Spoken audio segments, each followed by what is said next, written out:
I was just reading an article recently how this restaurant was looking at spending $3 million upgrading restaurant refurbishment.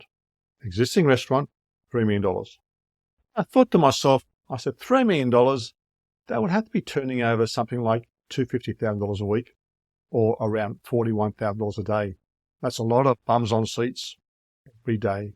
Most restaurants will struggle to get that turnover in 6 months. Some could take up a year. So it is a bit ambitious. Will they succeed?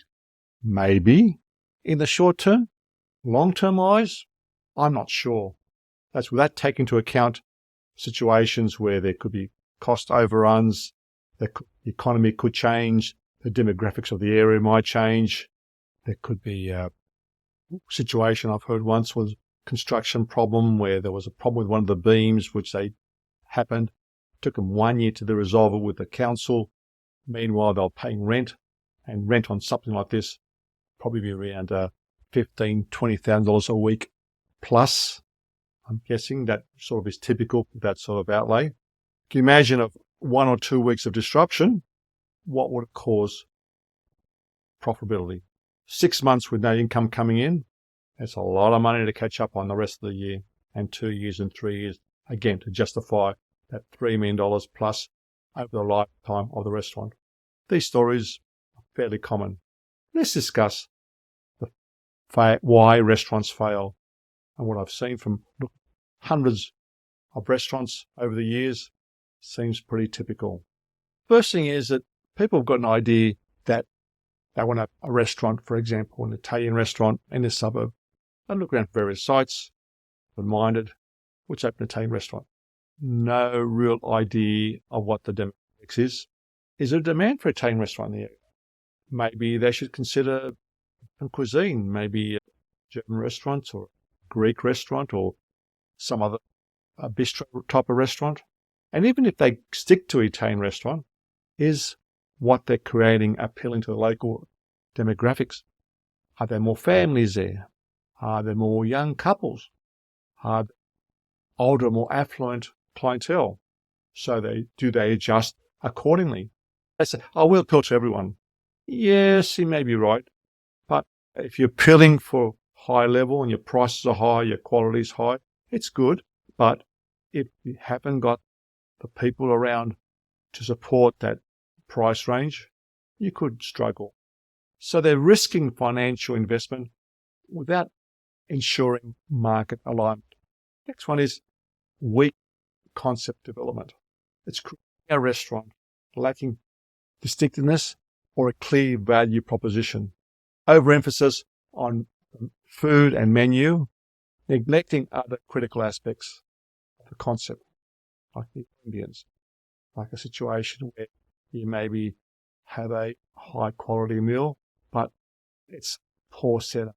It looks cheap, nasty.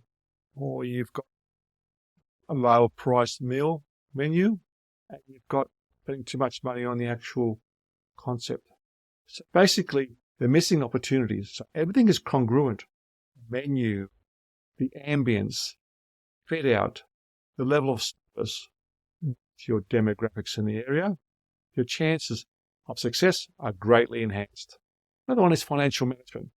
People just go in, spend all this money, get the restaurant running, and take into account it could take weeks, many months. For example, it could take 6 to 12 months before you're running full steam ahead. Have you got the cash flow to support that, to continue on with the staff level, with the costs involved with the restaurant? Maybe a situation where turnover is not there to justify paying the rent. Get behind your rent.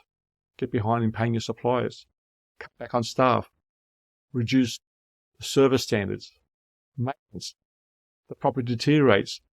The customers notice. On and on. You don't want to be in that situation. My suggestion, at least 6 months cash. First 6 months, it could be longer. Ensure you got cash to keep going, because you start going behind and further behind, and the consequences could be dire. Reason why half the restaurants make it through the first year. After 3 years, most of them are closed. You don't want to be a statistic like that.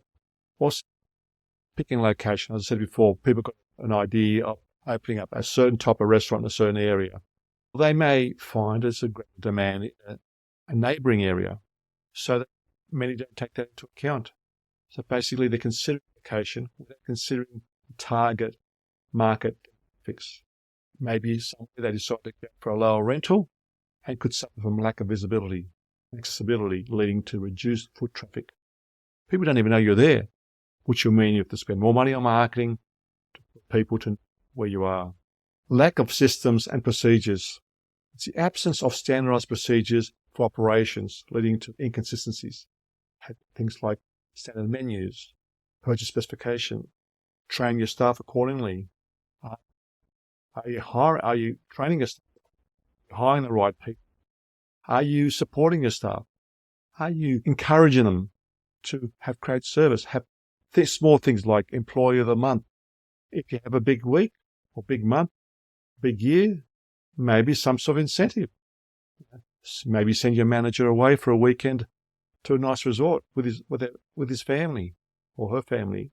A little reward. Let them know you care. People want to work with people that care for them, look after them, are respected and appreciated. Are you appreciating your staff? You don't appreciate your staff. They want to appreciate you. They'll treat you like that and eventually leave. Basically, disorganization and chaos from bad training, inexperienced staff, lack of direction from management undermines the guest experience. They're not being looked after. They'll go somewhere else. Who looks after them? Customers pay good money to come to your restaurant. The least they expect is good service and good food. Do that for them, they'll keep coming back again and again. Another one is weak financial controls. Inadequate cost control system. Controlling your food cost. Do you know food costs? Are you pricing your menu correctly? Are you keeping good records? Regular stock takes large enough? Have you got a good point of sale systems? Do you know your sales mix? Do you know your slow movers, your fast movers? Are you substituting slow movers with something else which may be of high quality? Basically, inadequate bookkeeping and accounting, resulting in financial uncertainty. You don't know where you're traveling. The turnover might be there, but you might find that your food costs has gone from 30%, which you anticipated, to 35 or 37%. And when you look at the average profit margin of 5 to 10% for a restaurant, an extra couple percent makes a bit of a difference. More importantly, difference between losing money and making money and surviving. These are some of the things. Understanding and avoiding these common mistakes can significantly increase the chances of success of a new restaurant venture. Follow these items and go through my other videos. I've got 300 videos. Will give you an idea of what you need to do to enhance your chance of success. Like the comments, subscribe to the channel. This is Tastzidis from Best Restaurant Results.